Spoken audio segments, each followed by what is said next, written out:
Want to learn how to report Instagram account? Watch this video till the end. First thing first, open the Instagram app on your device. Now navigate to the profile of the person you want to report. You can do this by tapping the search icon at the bottom and search for their username. Furthermore, open their profile. Likewise, click on the three vertical dots at the top right corner. From the menu that appears, select Report. Furthermore, choose what do you want to report.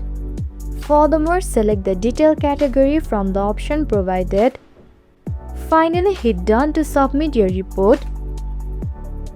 The report will then be reviewed by Instagram and the action will be taken if the account violates their rules, and that's all. If this guide was helpful, don't forget to hit the like button and subscribe for more helpful videos.